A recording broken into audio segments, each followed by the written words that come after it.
नमस्कार, स्वागत है आपका फेडरल देश में। मैं हूँ नीलू व्यास। आज बात करते हैं नितिन नबीन की, जिनका अचानक से कल जो बीजेपी की पार्लियामेंट्री बोर्ड की बैठक थी, उसमें नितिन नबीन को बीजेपी का कार्यकारी राष्ट्रीय अध्यक्ष बनाया गया है, यानी कि नया नेशनल वर्किंग प्रेसिडेंट। यानी कि 1 साल तक, अगर एक आम भाषा में कहें तो वो प्रोबेशन के पीरियड पर रहेंगे और 1 साल बाद हमेशा बीजेपी ऐसे ही करती है, क्योंकि जेपी नड्डा के केस में भी उनको एक वर्किंग प्रेसिडेंट बनाया गया और उसके बाद उनको जो अध्यक्ष पार्टी का है वो बनाया गया था। तो अब उम्मीद ये लगाई जा रही है कि नितिन नबीन के साथ भी यही होगा। लेकिन सबसे बड़ी बात यह है कि नितिन नबीन अमित शाह के ग्रुप के माने जाते हैं। तो क्या अमित शाह अपनी बीजेपी पर और ज्यादा पकड़ बढ़ाने की कोशिश कर रहे हैं? उधर उत्तर प्रदेश में अगर आप देखें तो उत्तर प्रदेश में पंकज चौधरी को वहां का बीजेपी का स्टेट अध्यक्ष बनाया गया है। तो ऐसे में और वहां पर योगी की विंग्स को क्लिप करने के लिए, उनके पर उतरने के लिए एक तरीके से पंकज चौधरी को खड़ा किया है। तो मुख्य सवाल यह है कि क्या अमित शाह अपनी पार्टी में पैठ बढ़ाने की या कंट्रोल बढ़ाने की कोशिश कर रहे हैं? हमारे साथ दो खास मेहमान हैं, उनसे मैं आपका परिचय करवाती हूँ। अंशु नैथानी वरिष्ठ पत्रकार हमारे साथ हैं बिहार से। आपका बहुत बहुत स्वागत है। Thank you so much for joining. और Siddharth Sharma, independent media analyst हमारे साथ हैं। सिद्धार्थ, आपका भी स्वागत है। अंशु, आपसे शुरू करती हूँ क्योंकि नितिन नबीन बिहार के हैं और जिस समय बिहार का चुनाव चल रहा था तो वो मेरे ख्याल से, मुझे तो नहीं याद है कि एक भी रिपोर्ट में बहुत ज्यादा कोई नितिन नबीन की ऐसी जिक्र किया गया हो कि जहां पर ये एक अंदेशा किसी को मिल सके कि उनको राष्ट्रीय अध्यक्ष बनाने की तैयारी चल रही है। आखिर ऐसा क्या हो गया? क्या बिहार के पॉलिटिकल सर्कल्स में इसको किसी की भनक थी या वाकई में ये एक सरप्राइजिंग फैक्टर है? ये तो बहुत ही सरप्राइजिंग था और मैं तो ये कहूँगी कि जो पार्टी के अंदर खाने के भी जो कोई खोजी नेता या खोजी पत्रकार है, किसी को भी इसकी भनक नहीं होगी। क्योंकि नितिन नबीन जो है, वो एक ऐसा नाम है कि जिनकी कभी कुछ ऐसी ख़ास चर्चा नहीं होती, कोई विवाद उनके साथ नहीं रहा है, काफ़ी हम्बल हैं और कोई इस तरह का उनको लेकर के कोई ऐसी चर्चा भी नहीं थी कभी भी कि वो कोई इस पोस्ट तक या इस पद तक पहुँच सकते हैं। और बीजेपी का यही एक गेम प्लान रहता है कि इतना सरप्राइज़ दो कि जिसके बारे में कभी उम्मीद भी ना हो, उस नाम को आगे कर दिया जाए और बना दिया जाए।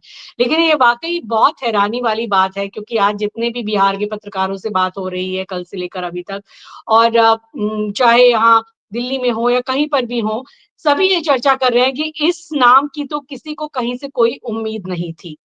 लेकिन वही बात है कि बीजेपी चौंकाती है, नितिन नवीन का नाम आगे सामने किया है, तो बहुत सारे फैक्टर्स ज़रूर बीजेपी ने देखे होंगे। एक तो एक जनरेशनल एक ट्रांसफॉर्मेशन करने की बात जो बताई जा रही है कि वो सबसे यंग हैं, 45 साल उनकी उम्र है और अभी तक जो बीजेपी के अध्यक्ष बने हैं, उसमें सबसे कम उम्र के हैं। हालाँकि अभी कार्यकारी अध्यक्ष ही उनको बनाया गया है, लेकिन हो सकता है आगे चल के वही अध्यक्ष भी बना दिए जाएँ। तो चर्चा तो उनकी नहीं थी क्योंकि वो कोई ऐसा करिश्माई नाम नहीं था। आपने भी सही बोला कि कोई यहाँ पर चुनाव प्रचार के दौरान कोई ऐसा नहीं था कि उनको प्रचार के लिए बुलाया जा रहा हो या बहुत बढ़िया वो ओरेटर हो या बहुत ऐसे कोई करिश्माई नेता हो। लेकिन उनकी कुछ अलग क्वालिटीज़ ज़रूर हैं। वो बहुत ही हम्बल हैं, बहुत मॉडेस्ट हैं, सबसे मिलाकर चलते हैं और जो उनकी एक भाषा शैली है, वो सबसे चाचा, भैया इस तरह से आदर से बात करते हैं और बहुत ही मॉडेस्ट हैं। तो शायद ये एक क्वालिटी उनकी देखी गई होगी और जो उनके पिता की विरासत है, वो एक विरासत उनके लिए हमेशा फ़ायदेमंद रही है। 5 बार के वो विधायक तो हैं ही बांकीपुर से। जो उनके पिता थे उनके पिता नवीन किशोर उनकी जो है काफ़ी यहाँ पर एक लेगेसी है और उसका फ़ायदा उनको मिला है। तो ये सारी चीज़ें हैं, आरएसएस से भी उनकी नज़दीकी रही है और सबसे बड़ी बात ये है कि वो एक येस मैन हैं। यानी वो ऐसे व्यक्ति नहीं हैं जो वो किसी भी तरह से कोई थ्रेट बन सकते हों, जो अभी एक तरह से कहा जाए पावर जो एक केंद्रीकृत हो गई है बीजेपी में, उसको वो किसी का तरह का थ्रेट नहीं है। यानी कि जो वो नड्डा साहब की लेगेसी है, उसी को बढ़ाएँगे, एक येस मैन रहेंगे, जो पॉलिसीज़, जो बातें उन्हें कही जाएँगी, वो उसे एग्ज़ीक्यूट भर करेंगे। वो कोई वहाँ अपना कोई खेमा या धड़ा बनाने जैसी कोई बात वो नहीं कर सकते क्योंकि वो बहुत ही हम्बल, मॉडेस्ट और एकदम जिसे कहना चाहिए कि यहाँ की भाषा में कि थोड़ा गऊ समान है। तो वो उनसे उस तरह का एक तो कोई डर नहीं है और बताने के लिए ये बहुत अच्छा पॉइंट है कि वो यंग हैं। जनरेशन शिफ्ट किया जा रहा है, सबसे मिला के चलते हैं, ग्रास रूट लेवल के कार्यकर्ताओं को साथ लेके चलते हैं, यानी कि उन्होंने दरी बिछाने से लेकर मंत्री बनने तक का सफर तय किया है। तो ये बीजेपी अपने कार्यकर्ताओं को ये भी एक संदेश देना चाहते हैं कि हम ऐसे कार्यकर्ताओं को जो इतने साल से लगे रहते हैं, उस संगठन में उनको स्थान देते हैं। और दूसरी बात पॉइंट ये भी बताने का है कि जो छत्तीसगढ़ में चुनाव हुए थे और बीजेपी ने जो एक बड़ी जीत वहाँ पर हासिल की थी, तो वो छत्तीसगढ़ के प्रभारी भी उनको वहाँ पर बनाया गया था और जिसमें उनके काम को देखा गया और अमित शाह ने भी उनकी तारीफ की थी, तो ये भी लगता है थोड़ा इनाम उनको मिला है। और वो एक ऐसे व्यक्ति हैं कि संगठन में भी और सरकार दोनों में काम किया है। तो आरएसएस से तो जुड़े ही रहे, एबीवीपी में भी थे छात्र राजनीति के समय से और उसके बाद वो भाजपा युवा मोर्चा के भी अध्यक्ष रहे और ये सब है। लेकिन वो को भी कोई लेकिन जो चर्चित मोदी नाम में मीडिया से नहीं थे। जो गोदी मीडिया है, अगर आप उसको देखें तो गोदी मीडिया उनको बता रहा है कि देखिए he is a good blend of governance, administration, उनको ग्रास रूट की पकड़ है और इस वजह से बीजेपी अपने नवयुवकों को एम्पावर कर रही है, उनका सशक्तिकरण कर रही है। अब इसको हम क्या समझें? ये जो नैरेटिव गोदी मीडिया फैला रहा है, इसको आप कैसे बिलीव करेंगे? देखिए, बीजेपी कुछ भी करती तो गोदी मीडिया को तो नैरेटिव अच्छा ही फैलाना था। अगर वो किसी बहुत सीज़न्ड को ले आते, कोई रविशंकर प्रसाद जैसे को बना देते, कोई अनुराग ठाकुर जैसे को बना देते, कोई निशिकांत दुबे जैसे को बना देते तो कहते वाह! क्या कद्दावर मिला है, ये तो बहुत ही जोश वाले हैं, तो पार्टी में जोश भर देंगे, तब वो ऐसा कहते। कोई अगर ओबीसी से या दलित से बनाते तब वो उसका गुणगान करते। तो गोदी मीडिया ने तो हर पॉइंट पे बचाव एक ढूँढना ही है। तो ये बताया ही जाएगा कि वो यंग है, सबसे कम उम्र के हैं। लेकिन हकीकत जो है वो ये है कि एक यस मैन चाहिए पार्टी में। वहाँ पार्टी में कोई पावर सेंट्रिक एक सेंटर नहीं बनाना है। ये वो वाली बीजेपी नहीं है, अटल बिहारी वाजपेयी वाली, आडवाणी वाली या फिर हम चाहे बड़े बात करें कि जब राजनाथ सिंह भी थे अध्यक्ष या फिर नितिन गडकरी थे या वेंकैया नायडू थे, तब पार्टी अध्यक्ष की एक ताकत होती थी। यानी पार्टी अध्यक्ष और पार्टी में के जो हेड होते थे, वो भी कई फैसले लेते थे और अपनी ही सरकार को कई फैसले लेने और बदलने पे मजबूर कर देते थे। चाहे वो मंत्रिमंडल का गठन हो या कई और फैसलों पर। यानी एक पावर सेंटर जो है वो पार्टी के पास रहता था। लेकिन जब से ये आए हैं शाह और मोदी इतना बदलाव हुआ है, पहले तो अमित शाह के हाथ में ही पार्टी की कमान थी और अब भी इनडायरेक्ट वे में अमित शाह के ही हाथ में पार्टी की कमान है। आपने कभी देखा है कि जेपी नड्डा उस तरह से बिहेव करते हैं कि जो वो पहले के जो अध्यक्ष थे उस तरह से बिहेव करते हैं, वो सिर्फ कामों को एग्जीक्यूट कर रहे हैं। बिहार में भी जब चुनाव हुए थे, तो डेरा जमा के यहाँ कौन बैठे हुए थे? अमित शाह। सारी स्ट्रैटेजी कौन तय कर रहे थे? अमित शाह। तो वो तब गृह मंत्री का काम छोड़ के जब दिल्ली में धमाके हो रहे थे लाल किले के वहां पर, वो बिहार में यहाँ पे बैठे हुए थे, स्ट्रैटेजी बना रहे थे। तो सारा तो कुछ वही करते हैं। तो उन्हें चाहिए ऐसे यस मैन पार्टी के भी अंदर, पार्टी के भी प्रमुख के तौर पे, जिस तरह से उनके जेपी नड्डा रहे हैं, उसी परंपरा को आगे बढ़ाते हुए कि उनके यस मैन रहें, उनकी बातों पे जो कहे, उनकी पॉलिसी को ही एग्जीक्यूट करे, कहीं अपने लिए कोई पावर सेंटर ना बना पाए, अपने कोई लॉयलिस्ट ना बना पाए, उनकी अपनी खुद की कोई महत्वाकांक्षा ना हो, खुद का उनका कुछ ऐसा ना हो कि उनके पीछे कोई समर्थक या लोग चले आए। और जाहिर सी बात है जो आपने बताया कि गोदी मीडिया तो गुणगान करेगी, कहेंगी कि यंग हैं, बहुत ही सदाचारी हैं, बहुत ही मृदुभाषी हैं, बहुत ही अच्छा इनका विचार है, वो सब कुछ है। लेकिन जो असल बात है वो यही है कि पार्टी में जो कंट्रोल है, जिनका कंट्रोल उनके ही हाथ रहेगा। रिमोट कंट्रोल अमित शाह जी के पास ही रहेगा और ये रिमोट कंट्रोल से चलेंगे। जैसे कुछ-कुछ जेपी नड्डा जी चलते हैं, ये शायद उससे भी ज़्यादा चलेंगे। तो यहाँ पर कोई शक-शुबहा नहीं है और दूसरी बात मुझे लगती है कि थोड़ा आरएसएस को भी ये इशारा दिया गया कि हम ही पार्टी के डिसीजंस लेते हैं। और आरएसएस से जो एक पावर बैलेंस का खेल चलता रहता है या आरएसएस कभी इन पे दबाव बनाती है या कभी ये दिखाते हैं कि हम अपने स्वतंत्र निर्णय ले सकते हैं। हालाँकि आरएसएस बहुत ज़्यादा इनके चुनाव पे इसलिए नहीं बोल पाएगी क्योंकि नितिन नवीन और उनके परिवार के, इनके पिता का आरएसएस से भी काफ़ी गहरा जुड़ाव रहा है। तो लेकिन सही बात नीलू जी वो यही है कि पार्टी में कंट्रोल अमित शाह का ही बनाए रखना है। हम ये देख हुँ। रहे हैं कि हर जगह ऐसा ही हो रहा है। अभी जो इन्होंने उत्तर प्रदेश में जो प्रदेश अध्यक्ष बनाए हैं, वो भी अमित शाह के करीबी हैं। आप इसको ऐसे भी समझिए कि अभी पार्टी पर और सरकार पर दोनों तरफ अमित शाह का एक जो है प्रभाव, प्रभुत्व और कंट्रोल हम ज़्यादा होता हुआ नज़र आएँगे। हालाँकि चर्चाएँ तो पावर कॉरिडोर्स में बहुत तरह की चल रही हैं, पत्रकारों के बीच भी कि शायद नरेंद्र मोदी और अमित शाह के बीच बहुत ज़्यादा इतना कुछ बहुत अच्छा नहीं चल रहा है और शायद वो एक जो बात थी कि 75 के बाद शायद अमित शाह जी को पावर ट्रांसफर हो जाए या वो उनको उस तरह से सत्ता मिल जाए, शायद कहीं अंदर खाने ऐसी बातें हुई हों, लेकिन इसका कोई वो ऐसा सामने खुलकर नहीं है। लेकिन ये भी तो उनकी पार्टी के ही रूल थे ना कि 75 साल के बाद आप नहीं रहेंगे। आपने तो मार्गदर्शक मंडल में डाला था अपने पुराने नेताओं को, चाहे मुरली मनोहर जोशी, आडवाणी जी, इन सबको डाला था। लेकिन अब आप 75 पार के हो गए हैं, तो आप बने हुए हैं। पार्टी संगठन को में आप यंग लोगों को ला रहे हैं, तो सरकार के इसमें भी तो यंग लाएँगे। और अमित शाह तो बहुत छोटे हैं मोदी जी से। और एक तरीके से कहा जाए कि सत्ता का जो सारा केंद्र है और सारी रणनीति है, बहुत सारी चीज़ों में उन्हीं का प्रभाव नज़र आता है।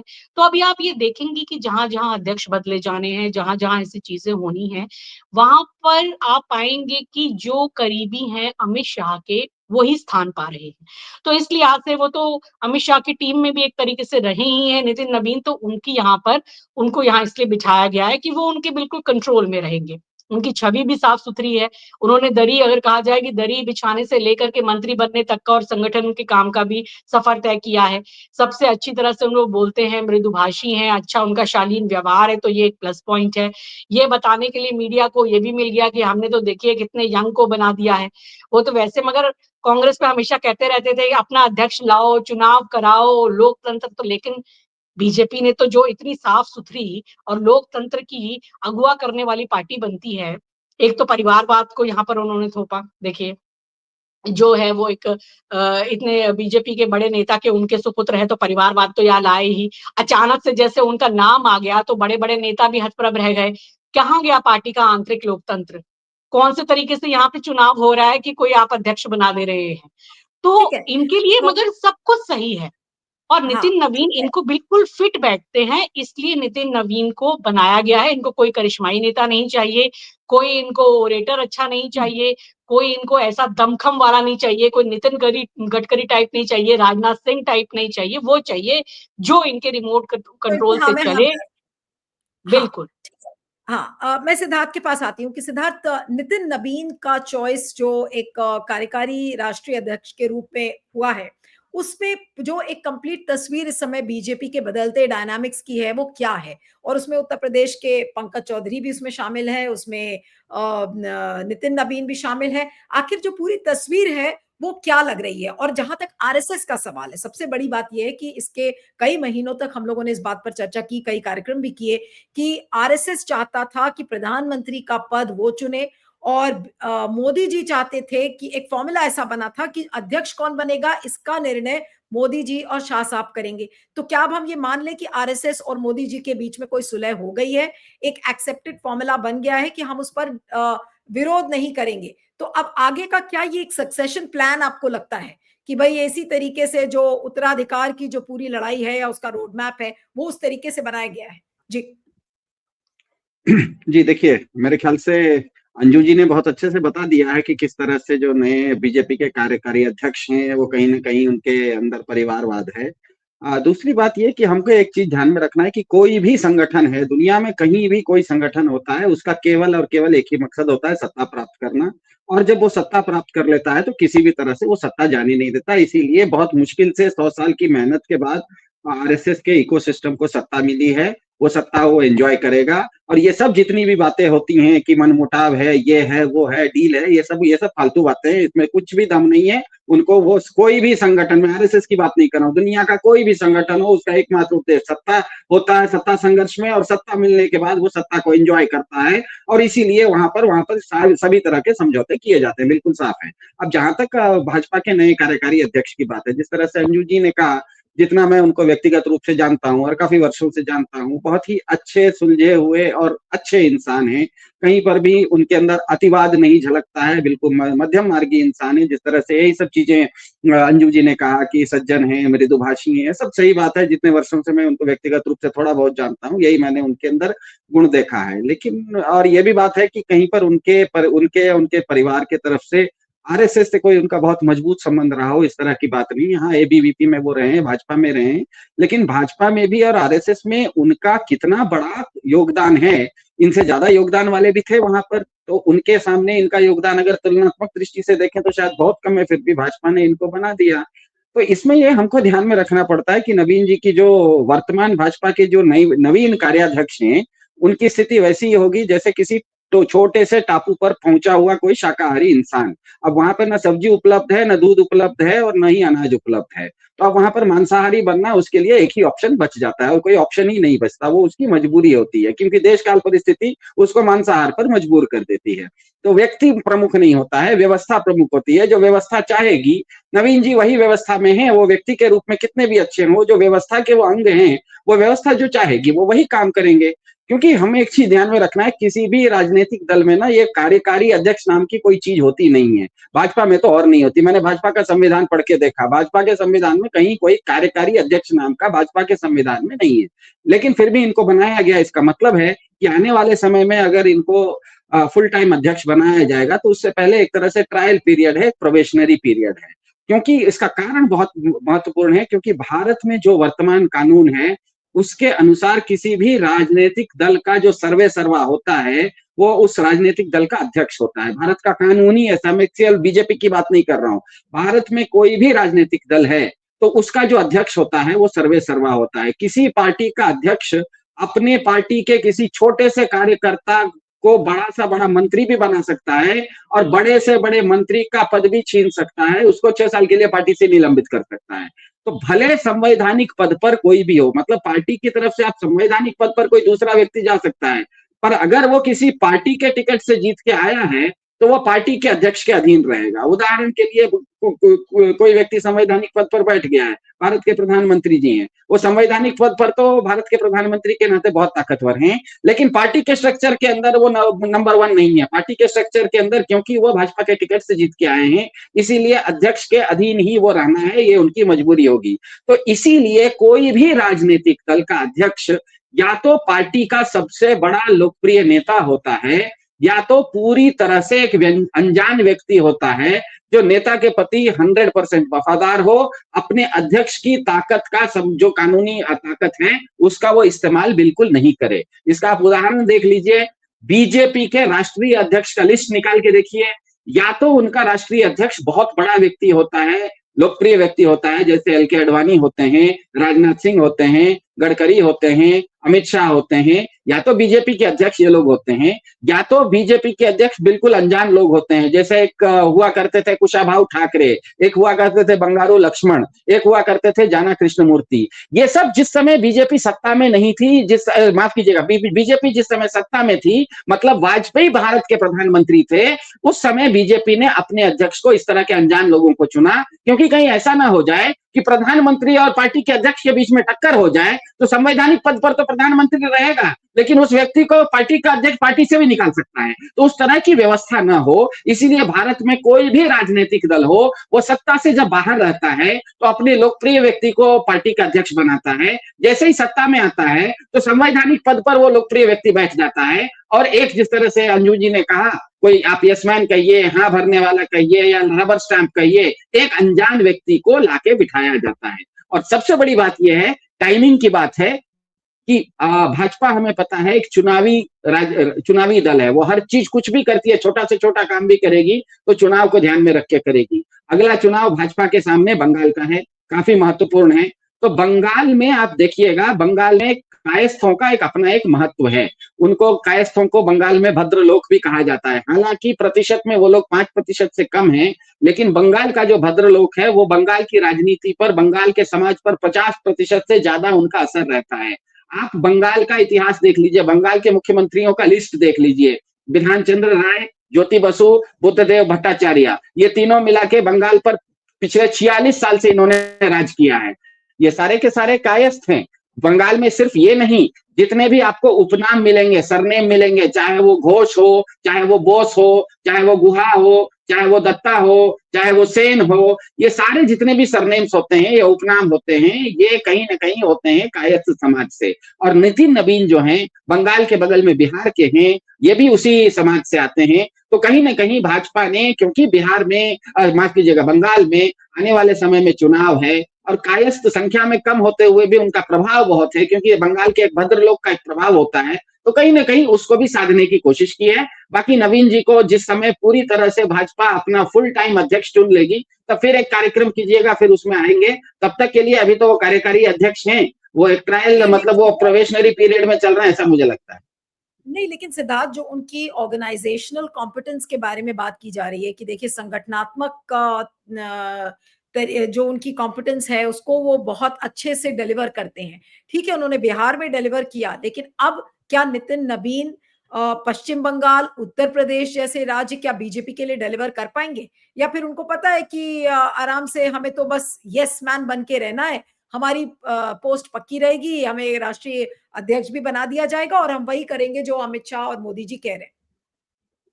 जी, फ्लॉप से फ्लॉप फिल्म की भी आप ट्रेलर देखिए तो बड़ा अच्छा लगता है। तो उसमें कोई फिल्म का ट्रेलर देख के आप ये नहीं कह सकते कि फिल्म कैसे होने वाली है। ध्यान में रखिएगा, बीजेपी आज भारत में सरकार में है।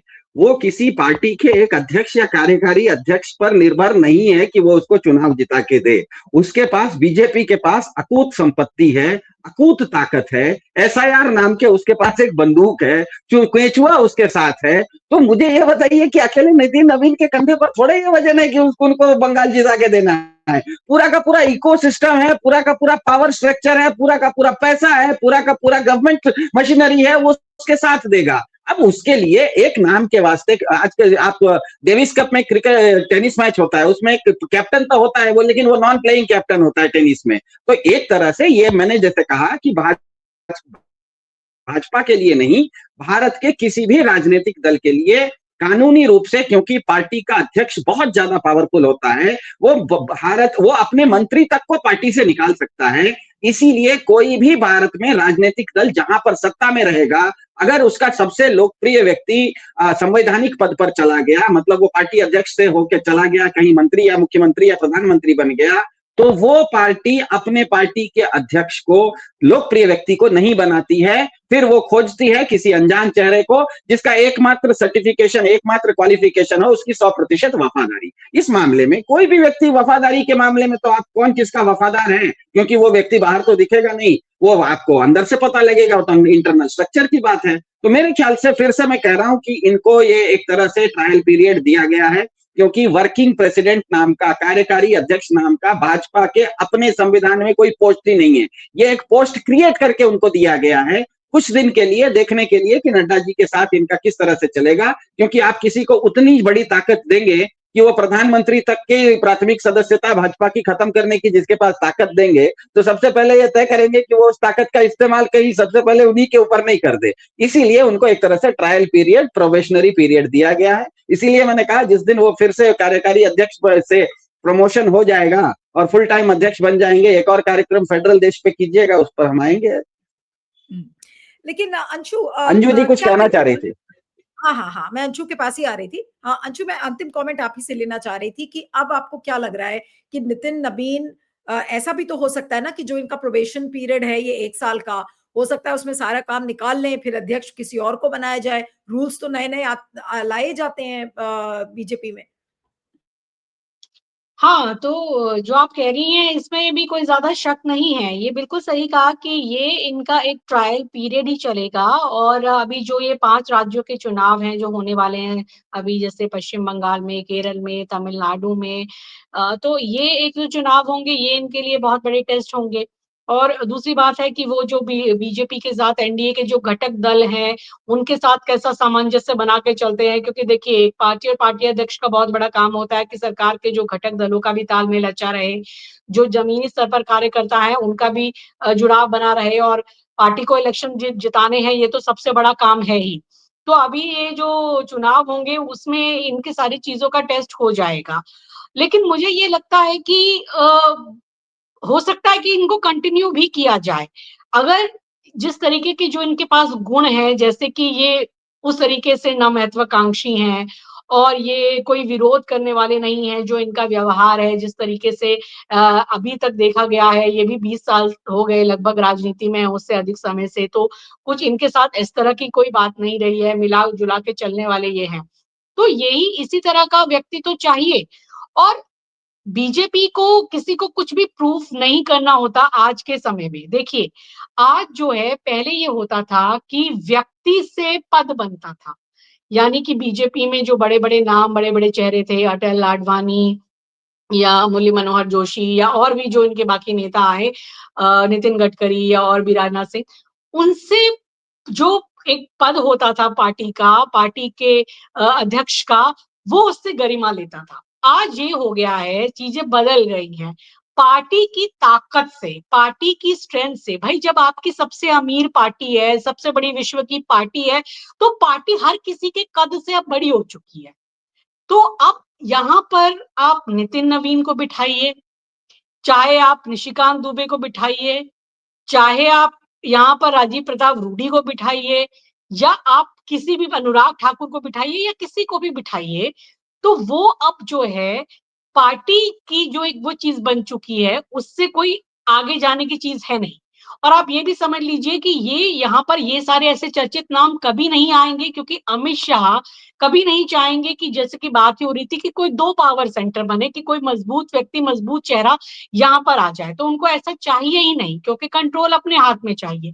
तो इसलिए मुझे तो ज्यादा उम्मीद लगती है कि ये जो है इनका कंटिन्यूएशन रहेगा। हो सकता है अभी ट्रायल बेसिस पे हो, पर ये कंटिन्यू अगर कर जाते हैं तो मुझे कुछ ज्यादा आश्चर्य नहीं होगा, क्योंकि ये जेपी नड्डा के ही लेगेसी को आगे बढ़ाएंगे। उसी तरह से ये जो भी है, इनको जो ऑर्डर मिलेगा उस ऑर्डर को ये इम्प्लीमेंट करेंगे, एग्जीक्यूट करेंगे, और कहीं पे उनका कोई इफ नो बट वाला कोई सवाल होगा ही नहीं।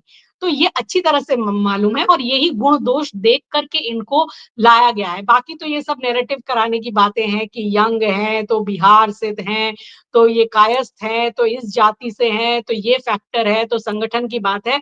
मेन जो बात है वो यही है कि एक यस मैन चाहिए। अब आप देखिए, पार्टी अध्यक्ष को यहाँ पर अमित शाह से बड़ा तो कोई नाम नहीं चाहिए ना।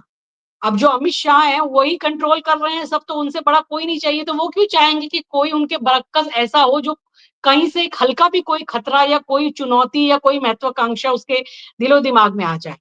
तो मेरा तो ये मानना है, मुझे तो ये लगता है कि इनको सफलता मिले या ना मिले, देखिए बीजेपी में तो हर बात के लिए बचाव बताने की चीज है ही मीडिया के पास। अब ये जैसा भी रिजल्ट लाएंगे, जो कुछ भी करेंगे, वो इनको जस्टिफाई कर ही दिया जाएगा अगर इनको रखना है तो। और इस अभी की डेट में अगर देखा जाए तो जिस तरीके से पूरी बीजेपी की राजनीति चल रही है, सारे मुख्यमंत्री ऐसे लाते हैं, चाहे वो मोहन यादव हो या रेखा गुप्ता हो या कोई भी हो, इनको ऐसे ही नाम चाहिए। इनको, इन्होंने देख लिया है कि योगी जैसा कब कोई नाम जो आता है, योगी जैसा कोई कद्दावर नेता जो आ जाता है, तो इनके लिए कितनी चुनौती बन जाता है। अभी आया ना, आपने नीलू जी देखा होगा कि इकोनॉमिक्स टाइम में भी योगी के बारे में जिस तरह का लेख आया कि नेक्स्ट पीएम के तौर पर कि वो एक उभर के आ सकते हैं, और ये बात तो काफी समय से चल ही रही है। और जिस तरह से योगी को आरएसएस की भी नजदीकी है, उनका भी एक हाथ है, और हिंदुत्व के तो वो है ही पूरे झंडा बरदार। तो इनको दूसरा योगी नहीं चाहिए, एक योगी ही इनके लिए एक चुनौती है। आपने देखा ही होगा कि किस तरह से रिश्ते रहे थे जब पिछले समय में चुनावों से पहले टिकट वितरण को लेकर भी यूपी में हमने देखा था कि किस तरह से शिकायत रही थी योगी जी की कि हम टिकट वितरण में उनका नहीं चला, और जिस तरह से वहां लोकसभा चुनाव में हारते हैं, और जिस तरह से यहाँ तक कि अयोध्या में भी जहाँ राम मंदिर बनाते हैं वहां बीजेपी की हार होती है। तो ये तो समझ में आ गया था कि ये टसल कहाँ हो रही थी। तो योगी जैसा कोई भी अब इनको कद्दावर या कोई जिसके पीछे जनाधार हो, या जिसके ऐसा पावरफुल इनको नेता नहीं चाहिए। पावर पॉइंट जो है वो नरेंद्र मोदी, अमित शाह, और मैं तो कहूंगी कि अमित शाह के ही हाथ में रहना है और रहना चाहिए। यही इसी सोच से, सब आधार से सभी फैसले इसी आधार पर हो रहे हैं। तो नितिन नवीन बिल्कुल फिट बैठते हैं। मुझे तो कोई अभी नजर नहीं आता कि इनको आगे भी हटाया जाएगा, क्योंकि ये बीजेपी के और अमित शाह और नरेंद्र मोदी के उस सारी चीज में बिल्कुल फिट बैठते हैं। तो ये बिल्कुल चलेंगे, इनको मतलब 10/10 इनको मार्क्स मिलते ही रहेंगे, A+ इनको मिलता रहेगा, और मीडिया इनका गुणगान करेगा, वो तो कोई बड़ी बात नहीं है। चलिए इस चर्चा को यहाँ खत्म करते हैं। आप दोनों का बहुत-बहुत शुक्रिया, सिद्धार्थ और अंशु।